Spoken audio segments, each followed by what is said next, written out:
I'd like to invite forward one of Danno's best friends to share a few words with us, Lou Groen.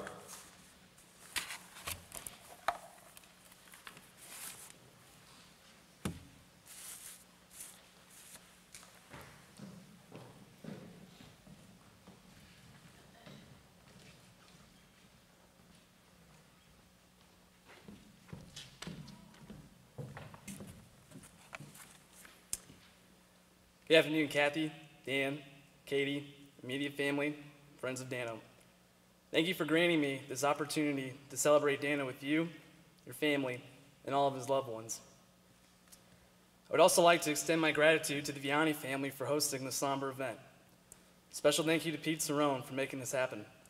I finally forgive you for those 3 days after we lost to Smet. Celebrating the life of Danno in this gym is the best closure I could personally have.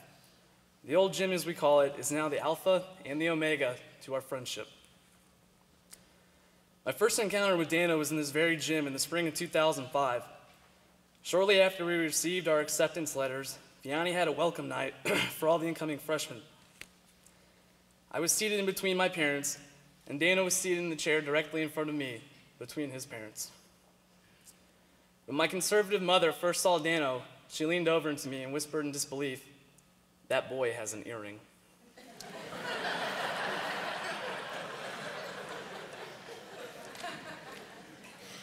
I officially met Danno the summer before our freshman year at Camp Griffin. Danno was the kid who showed up every day to lift weights and play sports in jorts and hiking boots. After the first day of Camp Griffin, I was talking to Danno while I was waiting for my mom to come pick me up. When I got in the car, she asked if I had made a new friend, and I said, "Yeah, his name is Danno." And she looked at me, and she was almost angry when she said, "Don't just go giving people nicknames. Did he introduce himself as Dan or Daniel? Names are personal, and you need to respect that." And I told her, "No." He said, "Everyone calls him Danno," and again, she almost couldn't believe it. These are stories that my family and Danno would laugh about regularly at my house. I really got to know Danno while we were on the wrestling team together. Danno and I were always fans of screwing around and indulged more than we should have throughout our high school years. Danno and I loved to wrestle each other at practice. Neither of us were getting any better from it because he was wrestling in the 200-plus weight class and I was in the 152 weight class. And it quickly turned into Danno just throwing me around the mats like a rag doll as we laughed. Sophomore year, I began working at O'Leary's, and a few months after I started, Danno was looking for a job. I recommended that he apply to O'Leary's since I did such a good job of working around my school schedule. I was working that night that Danno came in with his dad and his Uncle Tim and filled out his application at the bar and had a buffalo chicken sandwich. Danno and I worked together at O'Leary's for 5 years.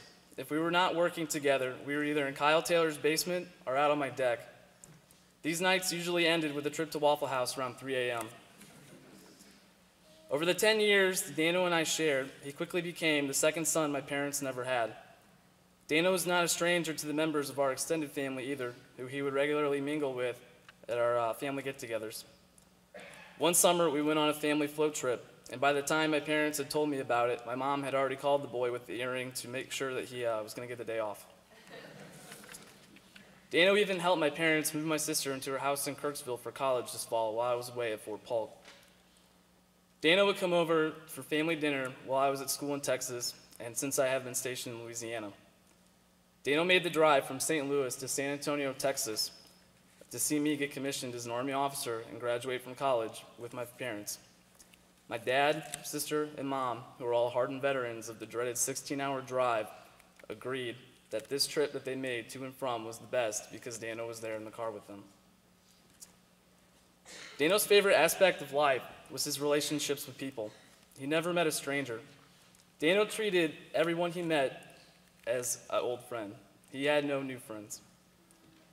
This treatment came with overwhelming generosity and lighthearted insults from a place of love.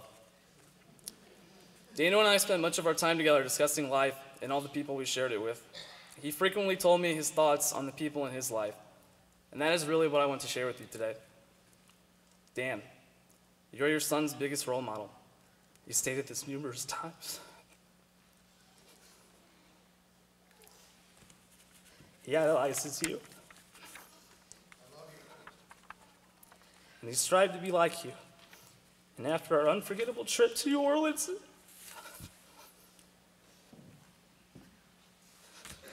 I know where he got his people skills and his unforgettable personality. Kathy, Dan always said there's nothing he wouldn't do for his mother.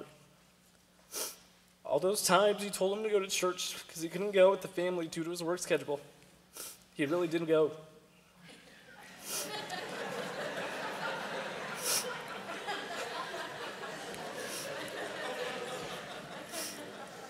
He said he just couldn't lie to you like that. I'll always remember the nights the three of us would drive home together from wrestling practice, and you raised a true man of integrity. Katie, as Dano's little sister, he was very protective of you and proud of you for all your accomplishments throughout high school. Kyle, Dano viewed you as a little brother he never had. I'm grateful that he introduced us. One of his favorite pastimes was drinking Mountain Dew and eventually beer once we got older in your basement while playing video games. He loved going to all those Toby Keith concerts with you in all those summers. I hope you realize that you are a major character in his life story as his oldest friend. To the Taylor family, you also accepted him as one of your own, and I cannot tell you how much he appreciated you always allowing us to hang out in your basement. Todd and Trevor, Dano loves you very much. He would always brag about all the good times you three had together on the football team. Dano loved playing football for Vianney, and I hope you know that you two are his favorite part of it. The most fun Dano had in high school was at the parties you guys would throw at your house.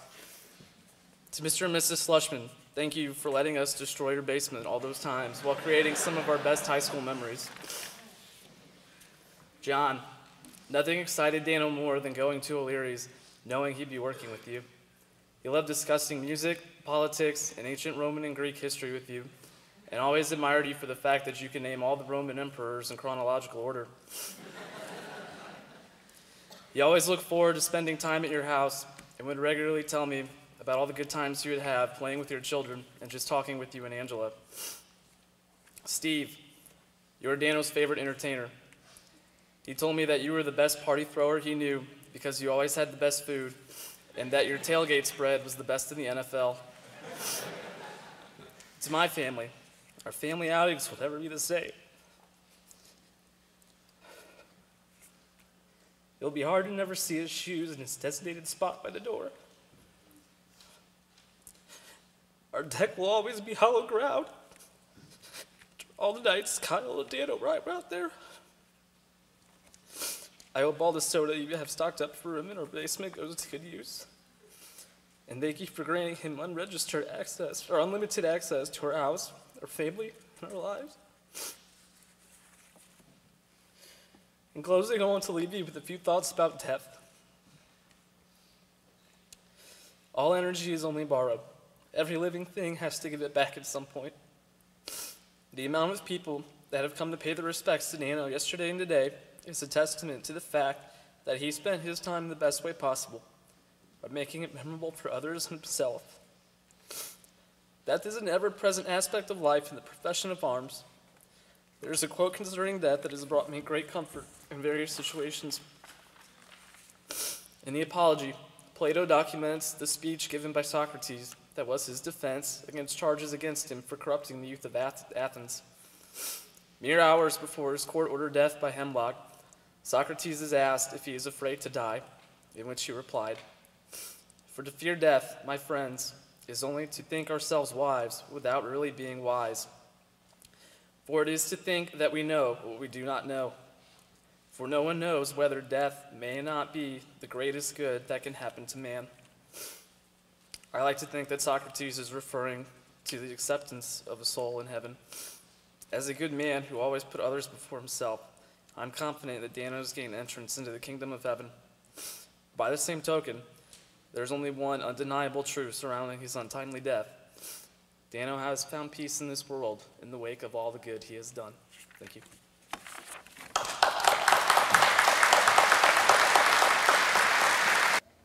I'd like to invite John Heigl to come forward.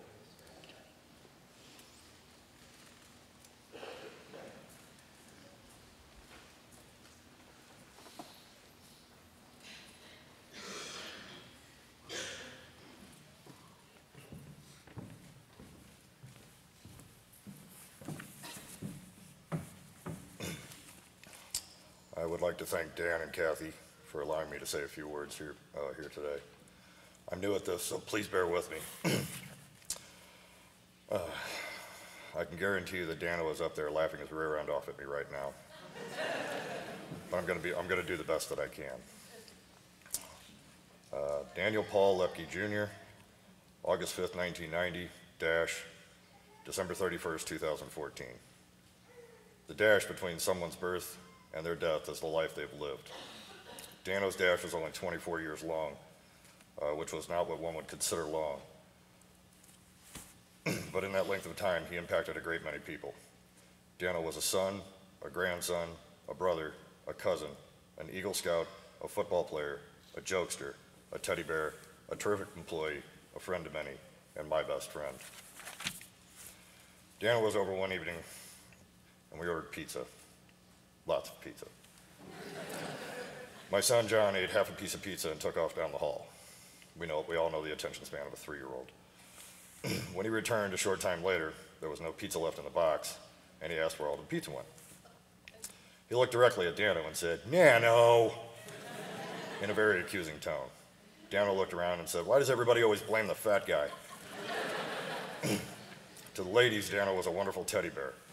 To the guys, Danno was a friend, a pal, a go-to person, and one you could count on.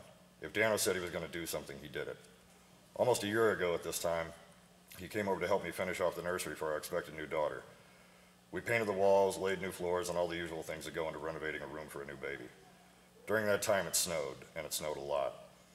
We asked each other what we were going to do for food. Nothing in the house to eat, and it would be very difficult to go to the store. What were we going to do for food?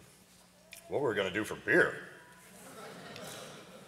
He and I jumped in his Ford Explorer and made it all the way to Phillips 66 in a foot of snow and to pick up the necessary beverage. The attendant seriously asked us if we were crazy. We said, "Well, when you do this type of work, you need beer."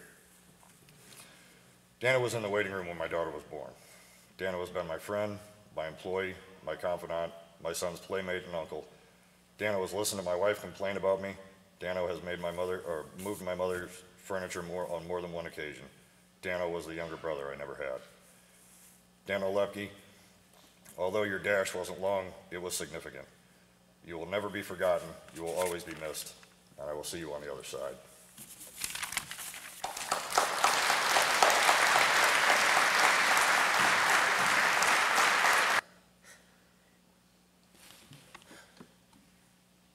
May the sun warm your face, the rain fall soft with your fields. And until we meet again, may hold you in the palm of his hand. We're going to miss you, Danno.